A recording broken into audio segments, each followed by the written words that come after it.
Good afternoon. It's Wednesday, the 13th of February 2018, just after 1 o'clock. Welcome to UK Column News. I'm your host, Mike Robinson. Joining me in the studio today, Patrick Henningson from 21st Century Wire. Welcome to the programme, Patrick. Great to be with you, Mike. Well, we're going to get straight on with NATO. The NATO defence ministers are meeting today.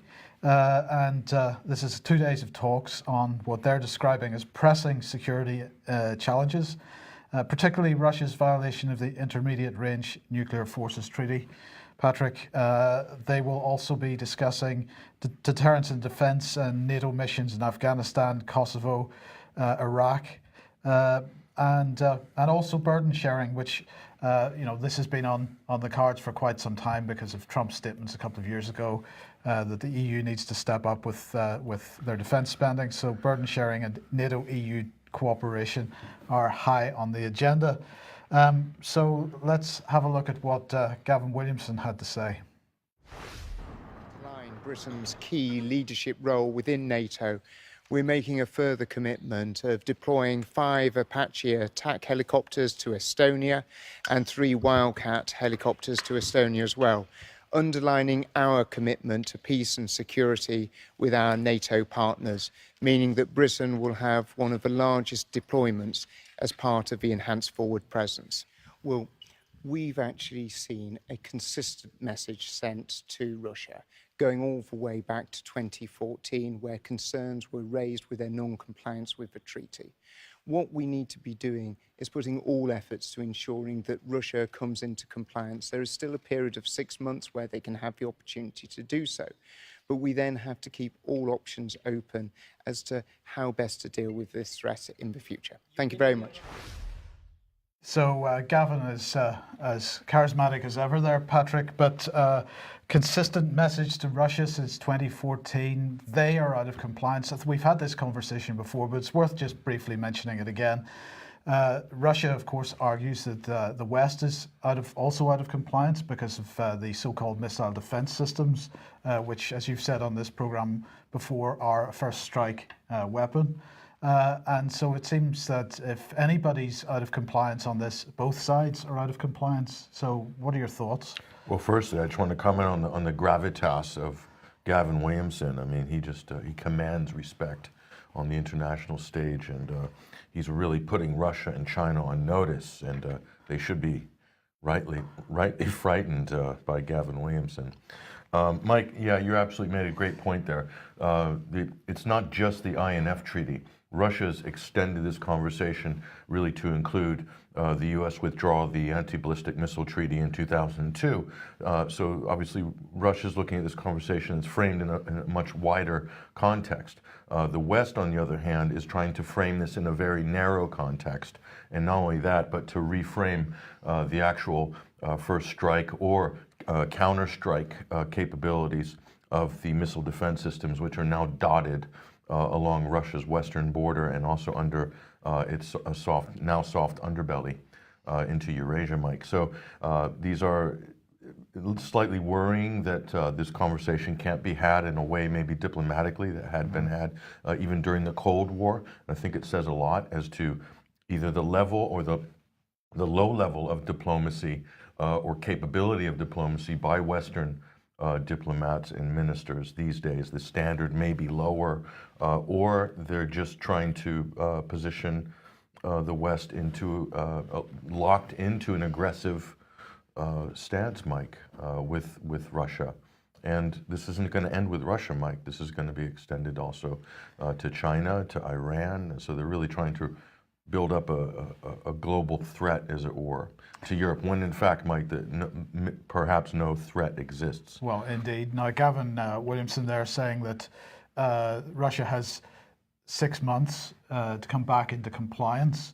And of course, this is because the treaty has been effectively suspended by the United States. And at the end of that 6-month period, if the US deems that Russia hasn't come back into compliance, and that, just so we understand, they're requiring Russia to verifiably destroy the missiles that are considered to be non-compliant. So if Russia doesn't do that, then the treaty ends. What do you think? Where are we at that point, just briefly? Well, Russia's not going to do that. They're not going to be dictated In this way, Russia has been calling to come back to the negotiations table and to talk about U.S. violations of the INF Treaty, and also to revisit the ABM Treaty, the Anti-Ballistic Missile Treaty. So I think, Mike, if you look at Russia's past behavior and you look at its statements in the United Nations Security Council and on diplomat stage, Russia has been consistently exhibiting normative behavior in terms of international relations.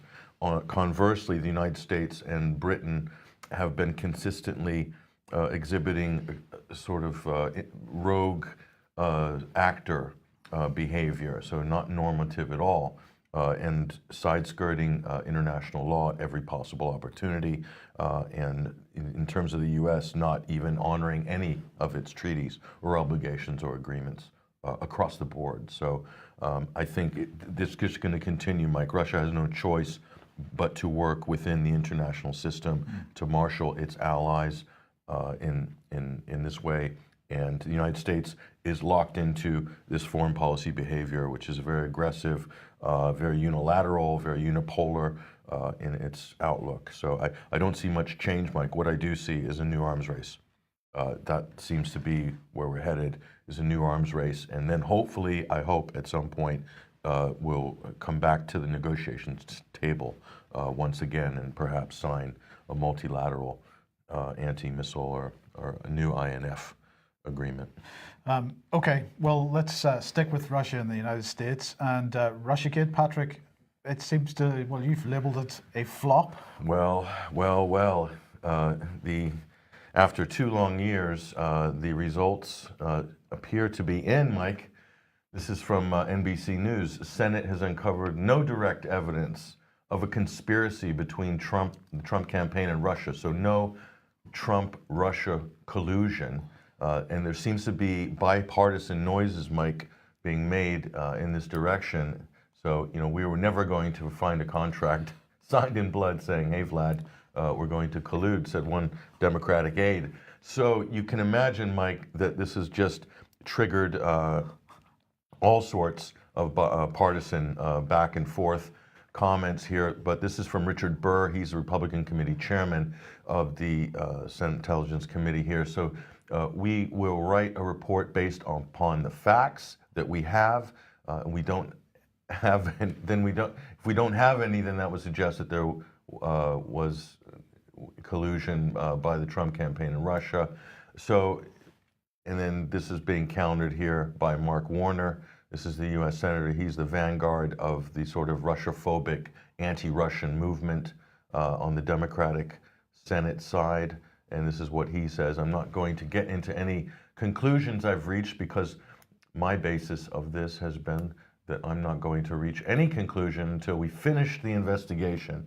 And we still have a number of key witnesses to come back. So he's basically saying, oh, it's not over yet. We're going to keep calling people in and investigating people until we find some evidence, which is kind of antithetical to how normal investigations go. But there you are. This is Mark Warner. He, by the way, is the person who invented the whole Russian bot conspiracy theory and forced Facebook to sort of admit after multiple trips to the Silicon Valley that there were Russian bots running amok on Facebook when in fact there weren't. That's Mark Warner. You can thank for that.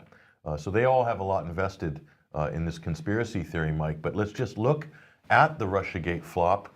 As you can see, there's Robert Mueller and the wide-eyed Adam Schiff flanking Mueller there. And 2.5 years of investigations and over 200 witnesses, 300,000 pages of documents, and approximately 30 million in U.S. taxpayer funds and counting. And the result is nada, a big goose egg, nothing, no evidence at all. So that's where we're at with this investigation, Mike. So. But is it over? No, they're going to drag it on. But Mike, the reality is, if there was any actual evidence, it would have been produced before the November election in 2016, because it would have helped Hillary Clinton.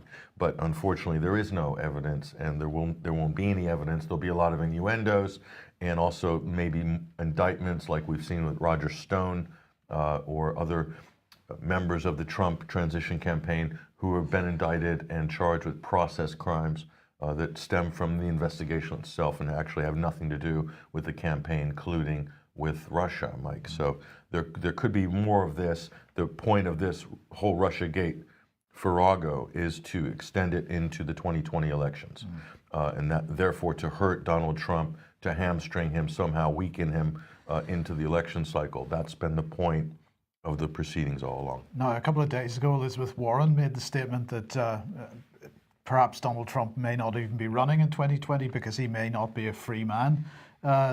Clearly, that can't be related to this.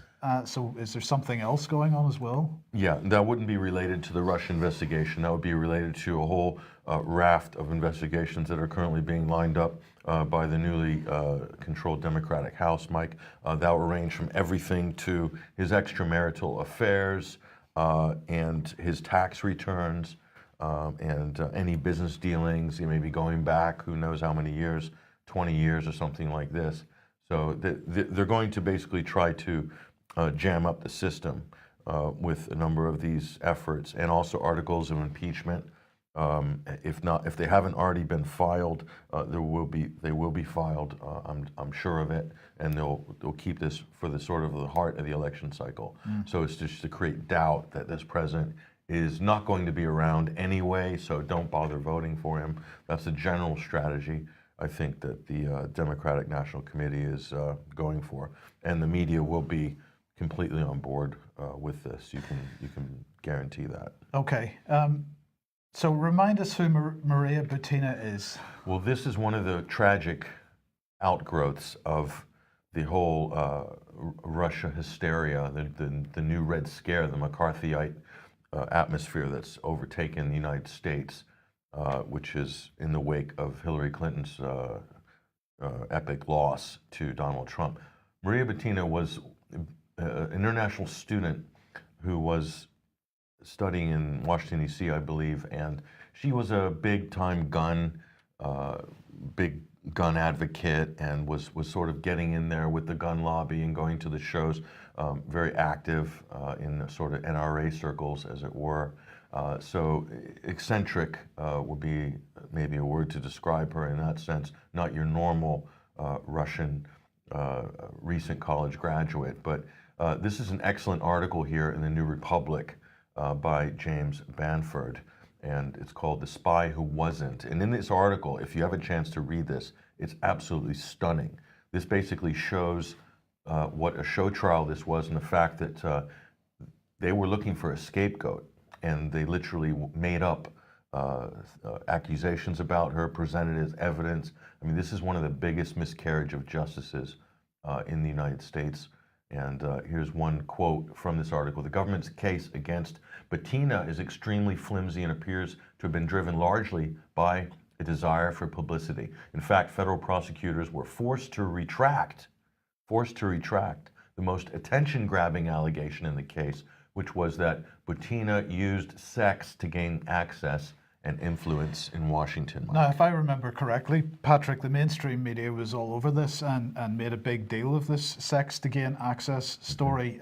I don't remember seeing any retractions from the mainstream media. I don't either, Mike. And you know, the other thing that's horrible about this story was because they had hyped it up and made her into a spy in the press, they put her in solitary confinement right up to her sort of arraignment. And she basically pleaded guilty to some spurious charges, Mike, but after being in solitary confinement for a long period of time. So she was effectively, according to this article, tormented into confessing and giving the prosecution what they wanted. It's absolutely incredible that this would be allowed to happen in 2019, Mike, but unfortunately it has. Okay, well, let's come back to the UK and our friend Gavin Williamson once again. And of course, we were reporting on Monday that one of the things he wants to do is to develop squadrons of network-enabled drones capable of confusing enemy air defenses, confusing and overwhelming enemy air defenses. Well, you'll be glad to know that the DSTL, the Defence the Defense Science and Technology Laboratory, alongside the Air Force Research Laboratory from the US, and in collaboration with the Wright Brothers Institute, are inviting individuals and teams from across industry, academia, and the general public to take part in a special hackathon to develop these drone swarms. Apparently, this is let's just briefly listen to what the DSTL is saying about it. In Manchester on Saddleworth Moor, and over in the US in California, the wildfires over there were just an incredibly destructive force. What we're looking to try and do is to see if we can use unmanned air systems, or drones as they're called, to create a live, up-to-date picture of where the fire is at any given time, so that the fire service or emergency service in general can work out how best to fight the fire and potentially save more lives. The fire service. So apparently this is all about fighting fires, and yet Gavin is saying that it's for defence. Now, the other thing that Gavin was saying on Monday is that, of course, there has to that government can't develop AI type technologies on their own. They're going to need to engage with the private sector. This is exactly what this hackathon is about. They're using the fires in California and Saddleworth Moor as the excuse, but clearly it seems that the intention is to move this into the military domain. I don't even know what to say about it. Swarm and confused. Is that the I think something's the words he was using there? So I don't know, Mike. To intimidate the enemy, I guess they're talking about Russia, with swarms of little drones, or Yes. or big drones. I don't know. It's not clear. If you wanted to confuse the enemy, I think if they fixated a picture of Gavin Williamson's face on the front of each of these little drones and had them swarming, I think that would sufficiently confuse and dazzle the enemy into submission, Mike. But aside from that, I can't see it working at this point in time. Okay, well, let's just mention briefly Yemen, because the Foreign Secretary, Jeremy Hunt, alongside the United States Secretary of State, Pompeo, are meeting at the meeting of the Yemen Quad. This is UK, UAE, USA, and Saudi Arabia, to discuss the Yemen crisis, obviously, and this is happening in Warsaw later today. So they're apparently going to inject fresh international political momentum and support to the Yemen peace process, and discuss measures to alleviate humanitarian suffering. How much truck do you put by that? Are they going to do anything to support the peace process? Are they going to do anything to alleviate humanitarian suffering? I suspect not. I think the UK and the US and other stakeholders in the Saudi Arabian military-industrial complex, Mike, could have forced the peace process forward years ago, Mike, if they wanted to, and they haven't. So how long has it been? March 2015? Yes. So we're coming up to 4 years now. That's quite a long time, 4 years. But it's well within the power, Mike, of the U.S., the U.K., and their allies to have put this war to a stop. Certainly, the fact that the Saudi Arabian military is using British, American, Spanish, other European countries using their gear, using their bombs, refueling in air, and so forth, being trained, assist targeting systems, Mike. So I think this is a bit, looks like a bit of a show right now. Absolutely, and of course we have to remember that this is the war that the mainstream media has chosen to forget. It gets almost no coverage in the mainstream media at all. Why would that be? Part of the reason, Mike, for that is because Syria has dominated the headlines for so long, and other stories have dominated the headlines. So in terms, it's given the media an excuse not to cover Yemen, basically. And there's been other various crises going on. I mean, Venezuela's in the news right now, Mike. It's got a lot more media coverage than Yemen has. The reason for that, though, isn't it, is that the United States and the UK are particularly keen to see regime change in that country. In Yemen, they seem to be quite happy to allow Saudi Arabia just to continue with this war of attrition. Yeah, because they're outsourcing this war on Yemen to Saudi Arabia, so they're clearly arming and equipping Saudi Arabia, training Saudi Arabia, so that it can play the role of regional enforcer on behalf of the United States and its allies' interests in the Middle East. That's clearly what's been going on for the last 4 years. So is this a pattern in the future, Mike? Will the U.S. and its allies be outsourcing their sort of strongman duties to regional hegemons like Saudi Arabia? Is that part of the U.S. grand strategy? And I've argued also in the past that yes, that is part of the U.S. Pivot to its own hemisphere and to deputize, as it were, Mike, partners in various parts of the world to handle their affairs and what their objectives are militarily. Yes. Okay, now, just over a year ago, Matt Hancock was the Department for Culture, Media and Sport Secretary of State, and he stood up in Parliament and he announced the end of the Leveson Inquiry Part 2, and he said this, he subsequently said, the Cairncross Review will explore whether intervention may be required to safeguard the future of a free and independent press. So what we saw about a year ago was a complete 180-degree reversal from the attack by the government on the mainstream media via the Leveson process, to that Leveson process then being dropped, and also the Article 40 being dropped, which was the clause which would have required media to pay for court costs in the case of a libel, whether they won the libel case or not. So the government did a 180-degree change of position on this and decided that they suddenly needed to support and build some foundations for the mainstream media, because very quickly between 2011 and 2017, 2018, we saw the media losing its commercial footing, really. So he went on to say, I tremble at the thought of a media regulated by the state at a time of malevolent forces in politics get this wrong, and I fear for the future of our liberal democracy. So he was prepared to accept that the direction they were heading in is dangerous by perhaps offering some government foundations to the fourth estate, which is supposed to be there to hold government to account.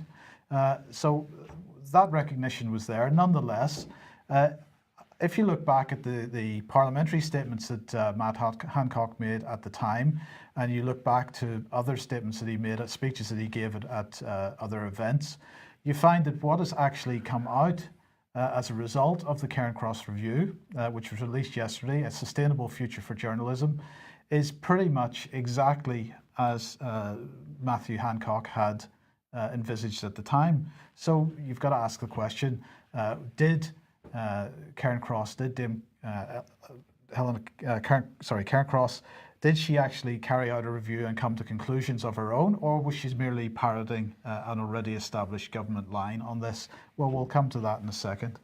Now, let's just look at the main points. New codes of conduct to rebalance the relationship between publishers and online platforms. And what she's basically saying here is that online platforms really need to start stumping up extra money for the mainstream media because the balance has gone too far towards social media companies and not mainstream media companies. Mainstream media companies aren't able to develop revenue streams through social media, whereas social media is making billions of pounds and dollars. The Competition and Markets Authority is to investigate the online advertising market to ensure fair competition. Again, the thing that Matt Hancock said a year ago was that in 2015, the mainstream media had been able to, for every £100 of print advertising revenue had been able to generate, that in fact it was only able to generate £3 of the equivalent online advertising revenue.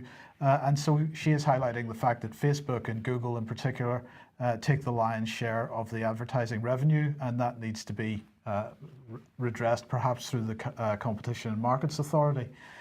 Online platforms' efforts to improve their users' news experience should be placed under regulatory supervision. So up until now, as we have said many times in this program, and you've reported on the Sunday Wire and on 21st Century Wire, Patrick, Google, Facebook, the Twitter and so on, are all trying to find mechanisms for making sure that whatever news content is put on their platforms is legitimate news content, that it's not fake news. Well, in fact, she's arguing that this needs to be put under regulatory supervision, so there needs to be a regulator for that to make sure that the online platforms are doing that job very well. Next of all, Ofcom should explore the market impact of BBC News and whether it inappropriately steps into areas better served by commercial news providers. So this is to highlight the fact that many commercial news providers are complaining that because the BBC is state funded and they produce what they describe as high quality news, that in fact is unfair competition, and that the BBC News needs to perhaps support mainstream media in some ways. The BBC should do more to help local publishers and think further about how its news provision can act as a complement to commercial news. And in fact, they are talking about the BBC providing technological support to commercial news, particularly at the local level. But we already know, as Brian has been highlighting for quite some time, this issue of so-called local democracy reporters funded by the BBC. That model is to be extended. A new independent institute should be created to ensure future provision of public interest news. So we should just define public interest news because one of the terms that Matt Hancock had used a year ago was this idea of high quality journalism. The report says ultimately high quality journalism is a subjective concept that depends neither solely on the audience nor the news provider. It must be truthful and comprehensible and should ideally but not necessarily be edited. You know it when you see it, but this is not a definition that justifies direct public support. So in other words, they can't really define this term high quality journalism, although it's right the way through this report. But this other term that they said was more important, public interest news. And the quote that they give in the report is from the Centre for the Study of Media, Communications and Power from King's College London. And they say it's not clear to us that the sustainability of high quality journalism is the primary problem for UK democracy and society. There could be a dearth of high quality film reviews, consumer product reviews or travelogues, yet if this was the case, there is no evidence to suggest that this would threaten community cohesion, undermine public accountability and jeopardise democratic legitimacy. By contrast, there is evidence that a dearth of public interest news and information, especially reporting of public authorities, can have dire democratic consequences. So what are we talking about here? Really, this is apparently they're trying to define it in terms of news which actually holds public authorities to account. But as we'll see here, what this report is doing is making sure that whatever public interest news there is only comes from particular news sources. You or I are not really entitled under this new system as it progresses to provide public interest news. But anyway, we go on. A new innovation fund should be launched aiming to improve the supply of public interest news. So we're going to fund that sort of thing. New forms of tax reliefs, so more funding for the mainstream media. And in fact, they're talking about allowing media organisations to become charities and get the tax benefits of that as well. Expanding financial support for local news by extending the BBC's local democracy reporting service, and developing a media literacy strategy alongside Ofcom, industry and stakeholders. They're extremely concerned that the public are not media literate. They don't understand how to identify what is a credible source and what is not a credible source. And so they're going to develop a strategy with Ofcom, with the industry and with other stakeholders, whoever they may be, to do that. So Dame Frances Cairncross said the proposals I put forward have the potential to improve the outlook for high quality journalism. They're designed to encourage new models to emerge. Well, in fact, they're not, because what this is doing is all about shoring up the old model and making sure that it is sustainable, to use their term. Jeremy Hunt, who's the current Secretary of State for Digital Culture, Media and Sport, said a healthy democracy needs high quality journalism. There's that term again, to thrive. And this report sets out the challenges to putting our news media on a stronger and more sustainable footing in the face of changing technology and rising disinformation. And I'm just going to end by making the point, Dame Frances Cairncross herself, her uncle, Uncle John Cairncross, was apparently the fifth man. So this is the fifth of the Cambridge spies. There's some debate about who the fifth man was, but he is certainly on the list of one or two people that it may have been. So that's just an interesting little aside. But I'm interested, Patrick, in your thoughts on this, because clearly the government extremely concerned and have been expressing this concern for over a year now about the state of the mainstream media and its sustainability. And it seems to me that I've had difficulty with a government that shouts about free trade and free markets, and that the markets will solve all problems for us on one hand. On the other hand, they won't let the free market deal with the media situation. And if the mainstream media is not providing the high quality news that people demand, then of course they're going to fail. Yeah, I think there's a fear, Mike, a tangible fear of the marketplace of ideas, the free market of information, and this is something that's palpable with the establishment. This is why they've set up all of these different organizations and NGOs like NewsGuard or the First Draft Coalition. This endless amount of these so-called organizations to fight fake news and disinformation. The Integrity Initiative is a sort of souped-up fascist example of that. But go back to this slide by Mr. Wright, this last quote here, on his after Dame Frances. Yeah. The end of this quote is very telling, Mike. Jeremy Wright is saying that we need to basically have a healthy democracy. It needs quality journalism, et cetera, in the face of changing technology and rising disinformation, Mike. And I have to tell you, I was preparing a presentation on this very subject, which I gave this past weekend in Norway, and I was collating a number of stories that had to do with fake news about Russia or Russophobia, Mike. And I started collecting the stories. I started archiving them. And just from the last 2 years, the number sort of went, when I got over 100, Mike, 100 fake news stories regarding Russia from the Telegraph, from the Times, from the Guardian, too many from the Guardian, from the BBC, from the Express, from the Daily Mail, from CNN, endless amount of made up, completely contrived, fabricated stories in major national, international news outlets, Mike. Over 100, okay? I could only present, I didn't have enough time I could only show 15, 16 of them, okay?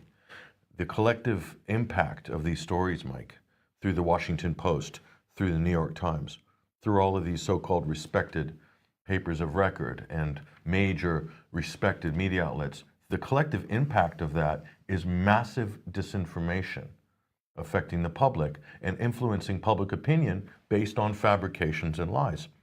And so this is the output of these newspapers, these television, of the Integrity Initiative, Mike. And you don't hear a mention of this in any of these grand strategies and grand plans to rescue the decrepit state of the media. It's almost like they don't want to address this problem, Mike. And so the problem is, Mike, they're implicated in it. These media outlets that are advising government on these issues, that are advising Facebook, and they're getting advice from the Atlantic Council and the DFR labs. These are people actively involved in spreading disinformation, fabricated propaganda, Mike. So if that problem is not going to be addressed, then whatever they're cooking up here, I can guarantee you that it's going to have a huge amount of political bias baked into it.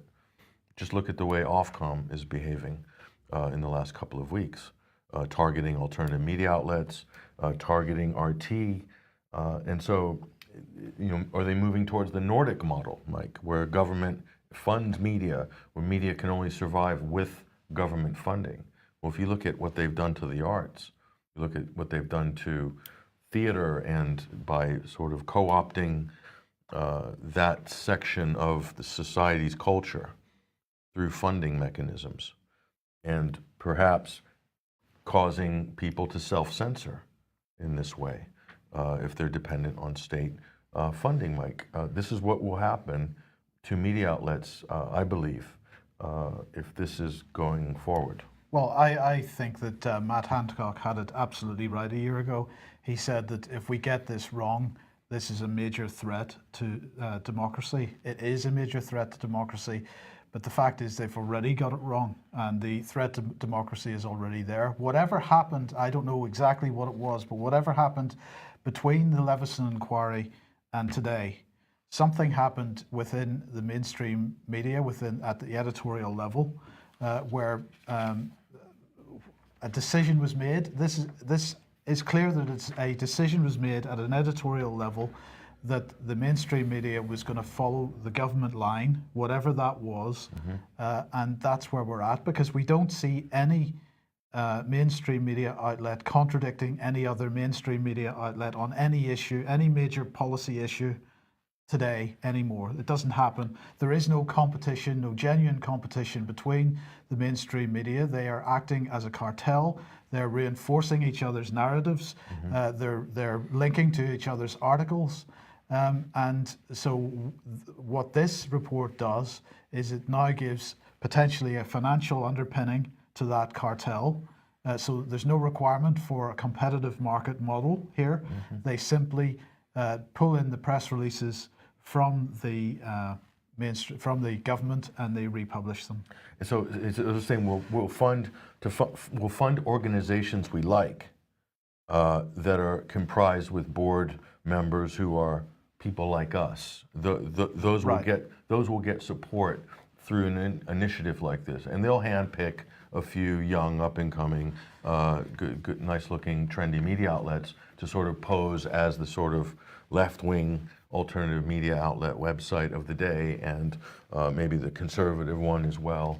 And so you have this very controlled conversation, Mike. But I don't see anywhere in any of this documentation, Mike, the word truth. It's almost as if they don't want to mention this word, because isn't this the point of journalism? It's the pursuit of the truth, to follow the facts, to follow the evidence that leads you to the truth. And instead we get all this talk about, disinformation, fake news. Nobody talking about getting to the truth. And we have debunked so many mainstream media stories, and we have presented evidence that is the truth, and that hasn't been refuted, that runs counter to everything published in The Guardian, specifically looking at the issue of Syria. Okay, so who's credible in that situation? The biggest war story, Mike, in the world in the last how many years, and you have the most respected publications printing outright fabrications, total disinformation regarding Syria. We're printing the truth, and we're getting attacked for it by some of these organizations. So do you think that this is going, what they presented here is going to fix that? No, and that's not the intention. Anyway, let's move on. We're going back to the United States now, Patrick. Okay, so next. This is, well, here we are. Whatever you do, don't mention IPAC. So this is Ilhan Omar. She is a Somalian refugee and recently joined the U.S. Congress representing her state district in Minnesota, and she's also, as you can see, wears a hijab, which is very controversial. So she has been in hot water. So why?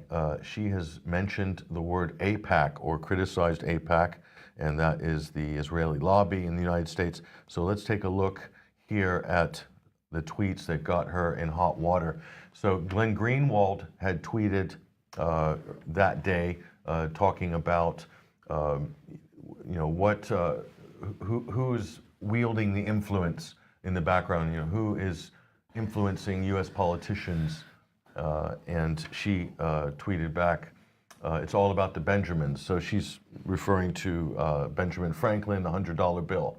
Okay, this was immediately jumped on as as an anti-Semitic remark. So IPAC, if you're not familiar, it's the American Israeli Public Affairs Committee. This is arguably the most powerful foreign lobby in the United States, and absolutely has an iron grip over both Democrat and Republican parties, but not just in Washington, Mike. Their influence extends to state and even local elections. So there's a lot of money to be spread around, and you can be sure that they do. And so here, she's being challenged, you know, who are these Israeli influencers here? And she tweets back, IPAC. And this drew the eye of Mordor from the Democrats' coven leader, Nancy Pelosi, who basically charged Ilhan Omar with anti-Semitism for criticizing the Israeli lobby and its influence over U.S. politics, something that is a known fact in U.S. politics, as academic papers have been written on this, but someone dared to basically challenge that. So here is Omar. She's been forced to recant, and she's been forced to apologize by her party. So she issued this statement: anti-Semitism is real, and I'm grateful for Jewish allies and colleagues who are educating me on the painful history of anti-Semitic tropes. My intention is never to offend my constituents or Jewish Americans as a whole. And then she continues saying that we have to always be willing to step back and think through criticism, just as I expect people to hear me when others attack me for my identity. This is why I unequivocally apologize. Well, she hasn't really done anything wrong, Mike. That's the problem. She hasn't made any anti-Semitic remarks. But what you can see here, Mike, is exactly what that was done by the lobby to the Labour Party in the UK, and to Jeremy Corbyn, planting a trope that there's an anti-Semitism problem in the Labour Party. So the lobby is using the exact same techniques. It worked so well in Britain, Mike. They thought, well, we're going to try to roll this out large style in the United States, and that's exactly what's happened. So here is Ilhan Omar. She's been forced to prostrate at the altar of the great and powerful Israeli lobby in the United States. And Donald Trump even weighed in, saying anti-Semitism has no place in the United States Congress, Trump said during a cabinet meeting at the White House. And I think she should either resign from Congress, or she should certainly resign from the House Foreign Affairs Committee. That's what the president said about this. So as you can see, it's getting a little bit serious, but I don't think she's going to resign over this. She's actually held quite firm. She hasn't recanted her statements as such. Those tweets are still online, Mike.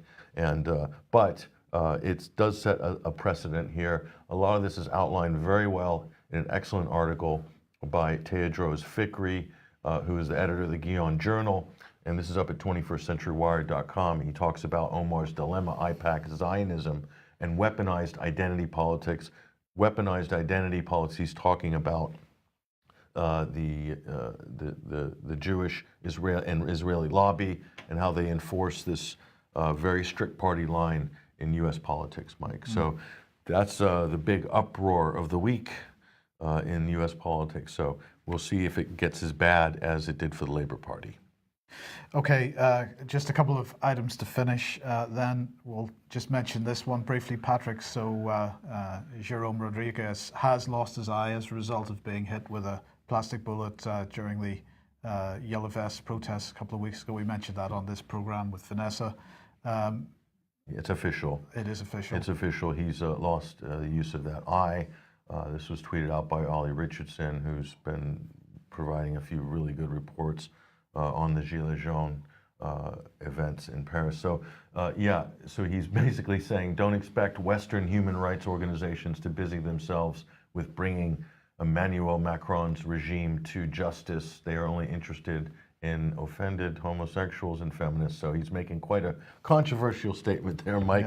Yeah. But he does, I understand the point he's making, is that was a peaceful, unarmed protester, Jerome Rodriguez, who his life is ruined. So he's lost an eye because of the state thuggery by the French authorities, Mike. And so is that not an issue? Is this not a public interest issue? And he's just one of many, Mike. Hundreds of French In fact, someone just had their hand blown off this weekend. Yeah. If you saw that in the news, had their hand blown off by French authorities. These are peaceful, unarmed demonstrators who are exercising their rights and who are ended up being injured. And some, I think there has been at least one death that I know of. Well, there've been, I think, 11 deaths so far, but none of them directly attributable to police activity. So the road accidents and other things associated with the Yellow Vest protests, but not directly as a result of police activity yet. So, but you know, the way that they're behaving, it seems to me it's only a matter of time. Yeah. Okay, and we will end just by mentioning the passing yesterday morning of Lyndon LaRouche, 96 years old, and well, a significant figure in politics in the U.S. For many, many years, Patrick. Yeah, he's a person of note. He ran for president, I believe, on 2 occasions in the United States, and you know, he's been at the forefront of a number of issues. You can say that he has been very accurate in his analysis of a number of major geopolitical issues, and so he's definitely someone who I think has made an impact. Certainly in his alternative research community, has been a political force and has driven a lot of issues to the surface, Mike, to the mainstream, and has actually had an impact on U.S. politics over the years. And global politics and global economics, in fact, because you know, they have been, the LaRouche movement has been campaigning for decades on this issue of the Eurasian land bridge and the New Silk Road, and really this is the policy which China seems to be running with at the moment with the Belt and Road Initiative, the New Silk Road. They started talking about this in the mid-1970s. This report published in 1997. So you know, for anybody that isn't aware of the history, there's a lot of controversy about Lyndon LaRouche, of course, and a lot of lies also published. His Wikipedia article isn't necessarily 100% accurate, but nonetheless, if you aren't aware of the Eurasian Land Bridge reports, perhaps you should have a look at those and try to put those in the context of what's going on at the moment with respect to China. One thing is he was deemed, Mike, as a threat by the U.S. political establishment at one, especially during the late 1990s or 80s. Yes. Sorry, and I believe there was they did throw him in jail. He was put in prison with quite a few. When George Bush Yes. Sr. was running for president. Yes. I think because they didn't want LaRouche. This is my reading of it. They didn't want LaRouche to be running for president that year. I believe that was 1988. Yes. Right. Yes. It would have been around that time. Probably, yeah. So they did not want LaRouche on the campaign trail, on a national debate platform, or anything like that. Yeah. Because for whatever reason, maybe he was just too well informed on a number of big issues at the time. So that's what many people believe. Certainly his followers believe that he was banged up to keep him out of the presidential race there, away from Poppy. But, Indeed. Okay, well, we'll leave it there. Thank you very much for joining us today. Thank you for joining us, Patrick. We will be back as usual at 1 p.m. on Friday, and I believe Alex Thompson will be joining us, so we hope to see you then. Bye-bye.